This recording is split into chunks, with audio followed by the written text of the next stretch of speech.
This is GovExec Daily, where we bring you the federal stories that really matter. It's August 4th, 2021. I'm Ross John Fortuné.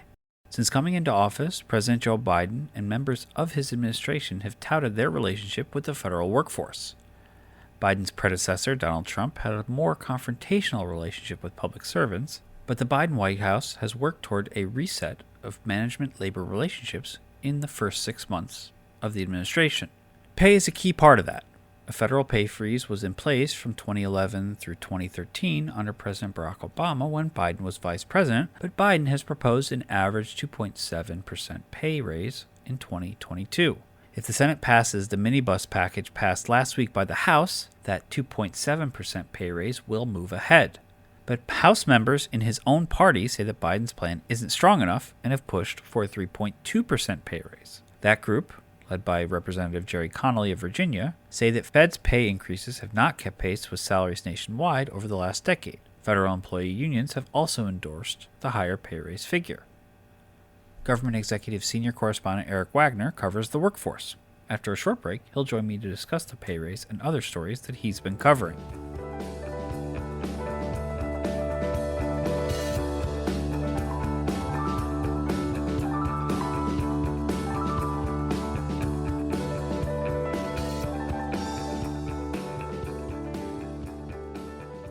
Want to hear more from GovExec, NextGov, Defense One, and Route 50? Tune in to our virtual events to hear interviews with government leaders about the most important topics today, including the federal workforce, health IT, artificial intelligence, 5G, and more. Visit govexec.com/events to learn more.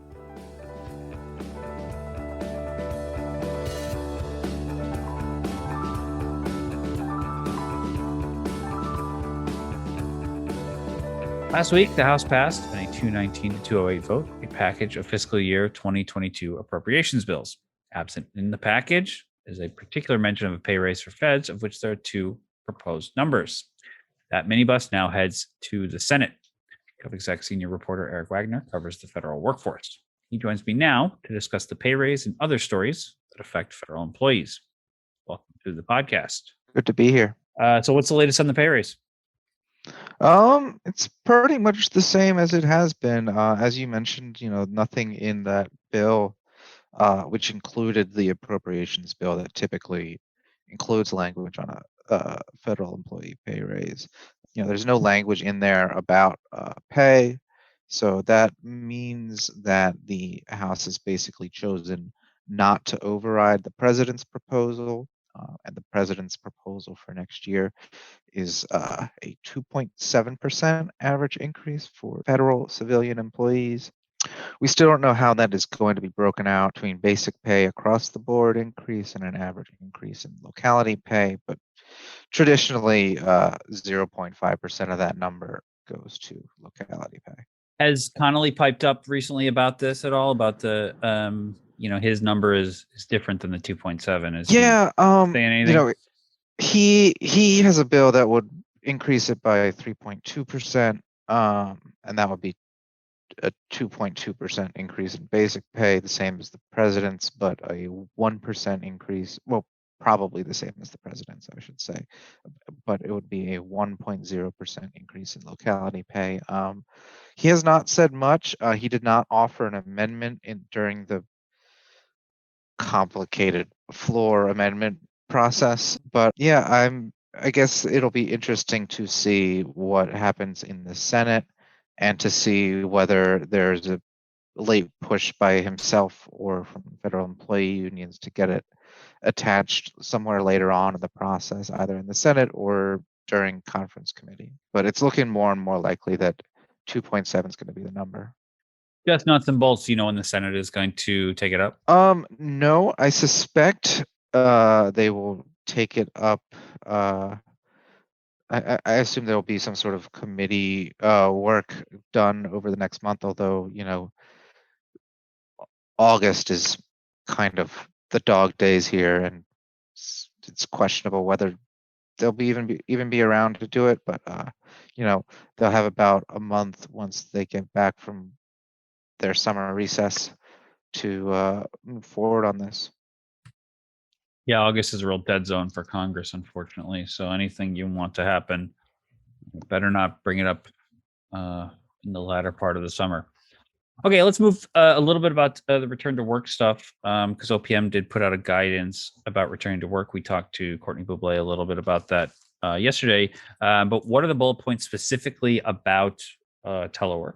Yeah, so the big thing is OPM's guidance here really kind of tries to uh, ingrain this idea that, hey, there are a lot of things that really worked well here, despite uh, all of the chaos of the last 18 months or so now, and we should figure out a way to harness that. So there's a lot of discussion of applying lessons learned to agencies like permanent telework policies once all of this is sort of over or subsided to some extent, and some of that is maybe opening up more jobs to formally be telework eligible, uh, really focusing on making positions telework eligible versus individual employees, or based on the parameters of a job rather than perhaps a manager's preference for dealing with teleworking employees. There's also the introduction of the idea of remote work, which is, it exists it existed to some small extent prior to the pandemic, but with not everyone, but with a lot of people obviously working permanently from home during this, you know, the idea of remote work where you aren't expected to come in at all during a pay period. You may travel to whatever your reporting work site is once in a blue moon, but by and large your your workstation would be your home or wherever. That is something that is they're suggesting agencies consider approving on a case by case basis and developing some policies for, so that favoritism and things like that can enter into play. And that of course opens up avenues to people recruiting people from parts of the country that you then don't have to pay relocation incentives for. You can pay them the locality rate of wherever they are currently rather than, say, the expensive Washington, D.C. area, which has a higher locality pay rate. Uh, so there's all these sorts of factors that start to, come together. And they said they will put together sort of a more comprehensive guide specifically on remote work sometime in the coming months. The other big shift that's in this guidance is that prior to the pandemic, a lot of agencies had these rules that, like, if you were teleworking and your kid was home, or you're a dependent that you had to care for, you would have to take leave for the times that you had to, like, you know juggle, basically. You would have to formally say, I'm taking a couple hours leave because my kid is not feeling well, or I have to make him lunch or whatever. And OPM is saying we should really rethink that because it's not, it's very much in this uh, hour-based mindset that, like, you log in at 9, you log off at 5. Uh, and the pandemic has shown that, like, we don't really work, when you're not commuting, when you don't have those, strictures, people will make the time to do their work, whether it means they're working an hour later, or if they have to take a couple hours of a break and then come back to it after the fact. People by and large do their work.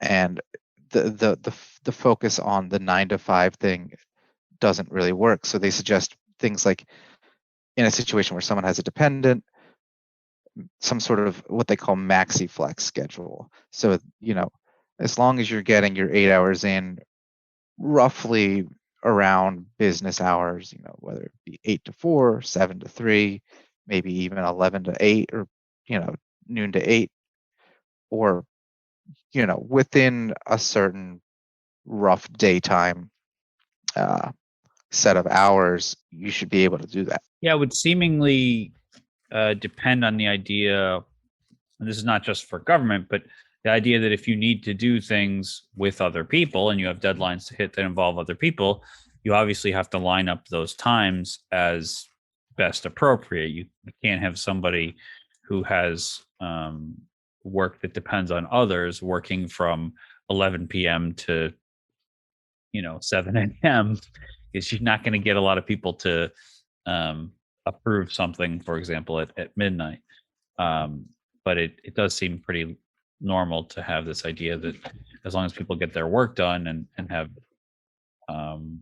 the output to show that in measurable ways, and a lot of the things that feds have are in fact measurable output, um, it would make the most sense to have these kind of maxi flex things, and it seems like that's the so-called future of work, as per our events that we've both moderated panels for. Let's move to the just some labor rights stuff. The you covered a story, or you wrote a story last week about the cover or about the rights of the TSA Workforce Act and how it would apply Title V protections to TSA employees. What else would the law do for TSA workers, and what's sort of some background on the bill? Sure. So TSA was an agency that was stood up after the 9/11 attacks by the Bush administration, part of the big reorganization of agencies to become the Homeland Security Department.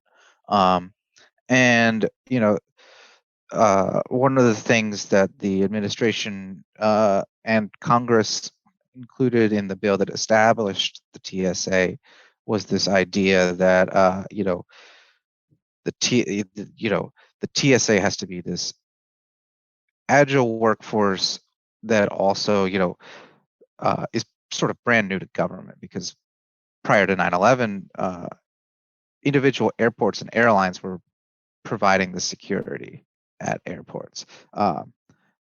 So, to accommodate all of this, the TSA administrator was given wide leeway to just develop his own agency's performance management, personnel system, pay, benefits, all of that stuff. So, unlike most federal employees, for the past 20 years, TSA employees are not in Title V, which is the main civil service regulations for the federal government. So as a result, TSA screeners, air marshals, are vastly underpaid and have no, they have abridged collective bargaining rights that were applied administratively by the Obama administration. They don't have whistleblower protection rights. They don't have due process rights to appeal adverse personnel actions. As a result, TSA is consistently among the worst, if not the worst. This year, they were the worst in terms of morale, and particularly in terms of pay satisfaction. The turnover rate there is high. There are currently 2,000 vacancies that they're trying to fill. And constantly having to recruit and train employees because people keep leaving costs a lot of money. So, this bill that you mentioned, it advanced out of the Homeland Security Committee in the House just last week, would basically just apply Title V to everyone at TSA. And that would put people who work there on the general schedule pay scale. It would give them full collective bargaining rights like the rest of their federal counterparts. And it would, give them these whistleblower protections and these abilities to appeal, adverse personnel actions to the MSPB and things like that. So it essentially would bring them back up to, or not back up, but they would bring it up to where most other feds are, correct? Correct. And also they amended the bill at the committee level to also include I believe it's a $3,000 bonus in lieu of providing them, hazard pay for the duration of the pandemic. It's sort of a one-time. We know that you've been exposed travelers and that hundreds of you have gotten sick as a result of it. Bonus. That pandemic obviously has affected everything. Let's move to the federal labor relations stuff. Biden has yet to nominate a second Democrat to the Federal Labor Relations Authority, and the Federal Service Impasses panel is vacant. Biden talks about his relationship with labor, and I'm not to on a comparative analysis front compared to the previous administration, he is certainly much more friendly to the federal workforce. But where does this leave the administration's labor relations? Well, it's as is always the case with these sorts of things. It's kind of complicated. In some instances, agencies and unions are getting together and settling the disputes that they have had ongoing. The VA and AFGE recently announced that they are just sort of wiping the slate clean and sort of going back to pre-Trump agreements to sort of start to get the process of renegotiating everything. But in some ways, it really stunts the administration's ability to undo a lot of the things that happened under the Trump administration. The president has undone a series of executive orders, but as I've covered over the past several years, there are a lot of changes to the landscape of federal collective bargaining that took place at the FLRA level, where these are decisions in disputes that have precedent over future disputes. So, in order to undo those things, you need to nominate someone to make it so that Democrats have a majority on this panel, and they haven't done that. And as a result, we've seen several decisions come through over the past few months that sort of continue to erode unions' rights in the federal sector. So unions are starting to really put pressure on the administration now to nominate someone to replace the lone Republican who is on an expired term. There are currently 2 Republicans, one person whose term runs through next year, and the law requires that there always be at least one member from the minority party on that panel. Additionally, the Federal Service Impasses panel, like you mentioned, is vacant right now. Those folks come in to resolve negotiation impasses. When 2 parties say we can't come to an agreement on this. It was really weaponized during the Trump administration. So unions were happy when the president just emptied it out. But unions are now saying that there is starting to be a backlog on some things because there's no one to hear these cases and sort of. But I think you'll see that it is a little bit less important than the FLRA, especially since the Biden administration's sort of marching orders to agencies is to be collaborative, which necessarily would mean don't put things to impasse. But it's still an issue. Yeah, I imagine it's a concern to not have this, to have these vacancies, but also to that federal employee unions and groups and advocates are probably the patience is probably running out a little bit. We'll end a little bit again on some workforce stuff. Since we last talked, the House advanced a bill that would undo the 2018 Trump administration executive order that removed administrative law judges from the competitive civil service. Tell me about the bill and the backstory of it and what its future is. In 2018, there was a Supreme Court decision regarding administrative law judges at the Securities and Exchange Commission, and it found that those specific judges should be appointed politically because they are considered inferior officers.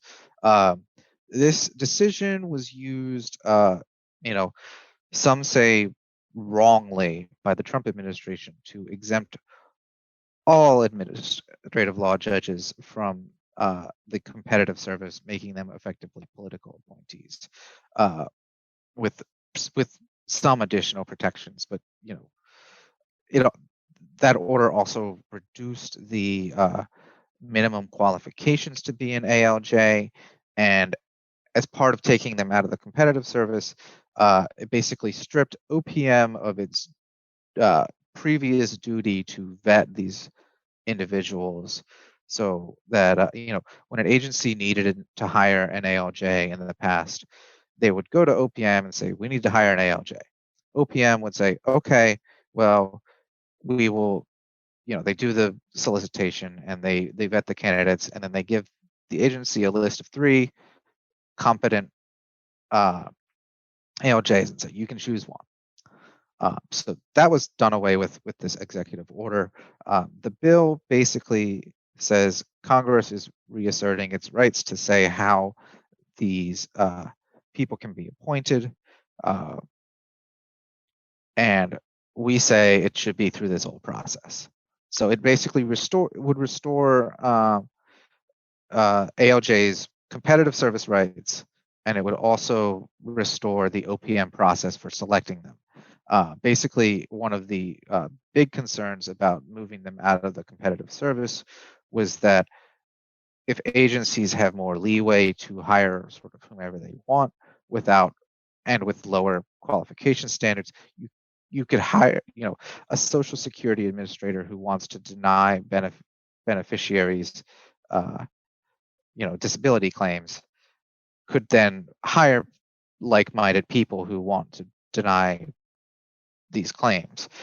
And so having OPM as this buffer sort of preserves this idea of judicial independence that is sort of at the heart of these ALJs' job descriptions. So is this something that's going to go forward? I mean, we're going to see this passed in the law of the land? I mean, it's always hard to say with a 50-50 Senate, but I suspect that it will at least move out of the House, yeah. I suspect the administrative law judge world would be, at the very least, watching that, and we will as well. Eric, thanks for being on the show with us. Thank you.